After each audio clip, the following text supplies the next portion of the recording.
A new Wordle puzzle is online. Click on the link to play. Listening to the following video may give you clues. Please like and share the videos. Putin Wests Russia sanctions triggering global economic crisis. Why are Putin Wests Russia sanctions triggering the current economic crisis? The Russian government's massive budget surplus and the fact that the global economy is so tight that a modest reduction in oil supplies from Russia could offset catastrophic inflation are just a few of the reasons. Moreover, China relies heavily on Russian energy. And while there are many other reasons, the fact remains that sanctions will only cause more problems for the country. Russia's sanctions triggered global economic crisis. The recent conflict in Ukraine has dimmed the outlook for the global economy. The conflict has sparked the imposition of unexpectedly harsh financial sanctions on Russia, which threaten to drive up global inflation. Oil and natural gas prices have spiked on Monday, and prices for other staples have also skyrocketed. Supply chains are already being affected by the pandemic, but the United States and its European allies are ratcheting up financial sanctions on Russia. They've frozen hundreds of billions of dollars of central bank assets abroad.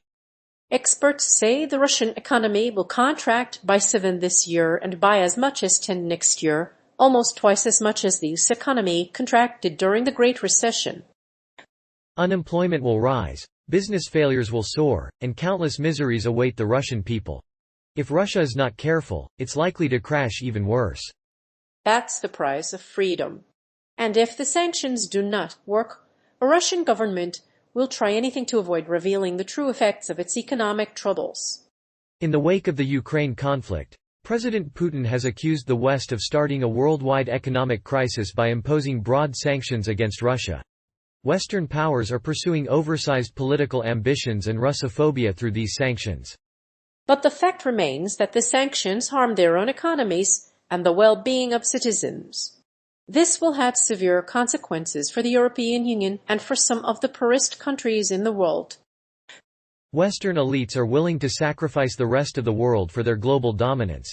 A further impact of the war on Ukraine is the effect on emerging and developing economies in Central Asia and Europe. These countries were already on the verge of an economic slowdown this year, and the war on Ukraine will only worsen the situation. Meanwhile, the effects of the pandemic are being felt in Belarus, the Kyrgyz Republic, Moldova, and Tajikistan. These spillover effects are causing downgrades in growth projections in all of these countries. Russia's budget surplus. The global economic crisis began when Russia's budget surplus widened dramatically in 2012. This distorted the economy's growth and pushed it over the cliff. Russia's new fiscal strategy seeks to increase debt burdens intensively. Debt financing depends on lag time between government debt securities placement and redemption. Increased lag time increases interest rate risks, which may trigger inflation and adversely affect real incomes of the population. Inflation in Russia is already higher than the target rate in some EU countries. While France's target inflation rate is 0.2 to 0.2%, Russia's target is 3.8%. This is well above the target, but it may only reach 4.2% in the future. Russia's central bank estimates that inflation is 4.29 in February, and it must remain below this level for macro-financial stability. In addition to the deficit, the Russian government is also facing a massive public debt problem. Its current fiscal plan aims to increase the budget by a mere 10% over the next 3 years, and its external debt is expected to grow by another 2.5%. While Russia's current fiscal plans do not allow for a budget surplus, the projected increases in public debt should trigger a re-evaluation of the Russian Federation's fiscal sustainability. The Russian government has cut its budget surplus to USD 25.0 billion for August 2015. This was the second consecutive month of contraction for Russia's trade balance. The 12-month rolling surplus is now $99.5 billion United States dollars, the lowest level in over a decade. Its trade surplus, however, remains a lifeline for Russia's economy.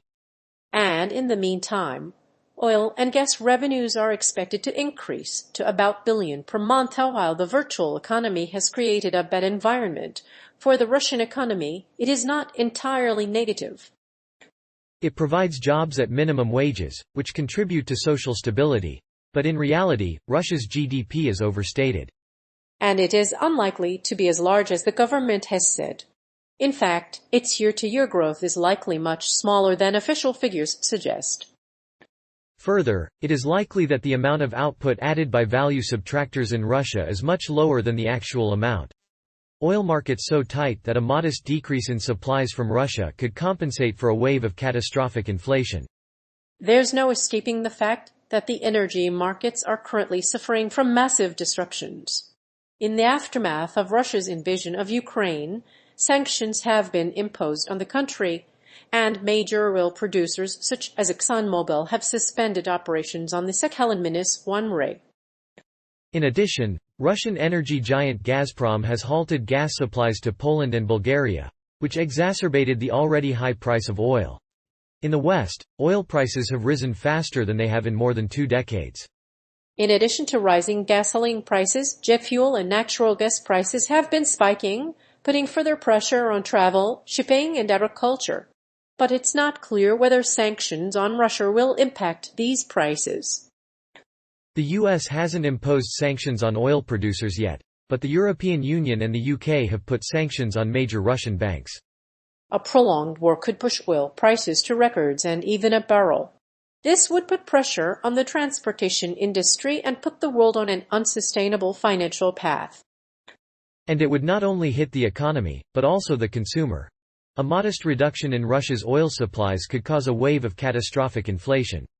And it would also hit the economy of the European Union if a small reduction in Russian oil supplies is enough to cause a global economic collapse. Then an even larger drop could cause a wave of catastrophic inflation. While the situation was already worrying, the news of interest rate hikes is only making matters worse.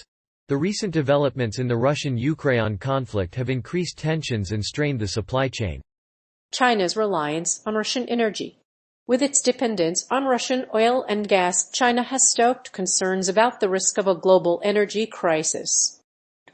But this concern has now been alleviated with a recent agreement between the two countries.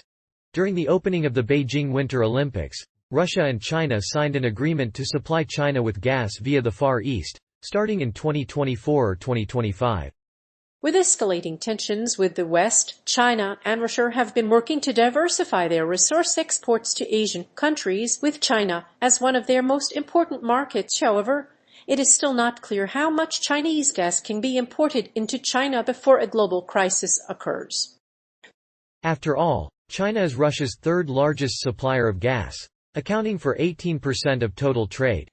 Russia's economic dependence on Chinese gas will wane as the EU steps in to reduce its dependence on Russian oil and gas. Even if it is possible to divert some of Europe's gas supply to Asia, it is unclear how much that would cost China, according to Khan Opek, author of Sino-Russian Oil and Gas Cooperation. A gas pipeline between Russia and Germany was cancelled by Germany following the Ukraine invasion. Instead, Gazprom is diverting this gas to China. Meanwhile, international oil companies are divesting their Russian energy assets. In the meantime, Chinese national oil companies are gaining an advantage in negotiating prices and terms with Russian energy firms. If Russia decides to use its oil exports to exert pressure on the West, 2.9 of crude would be at risk. That means an annualized price increase of $50 barrels. And China, which runs a current account surplus, could choose to buy more Russian oil at a steep discount or opt to divert some of its purchases to other sources of supply. The disruption to Russian volumes could cause a global oil demand contraction of free. Meanwhile, Russia's energy exports are still its main economic lifeline, with a historical high current account surplus. That surplus has allowed Russia to replenish its frozen central bank assets. The EU has imposed sanctions on business leaders close to Putin, but not the country's oil exports. However, these sanctions did not prevent the Russian government from imposing further measures on its exporters. The EU's latest actions will likely be far more devastating for the country than they already are.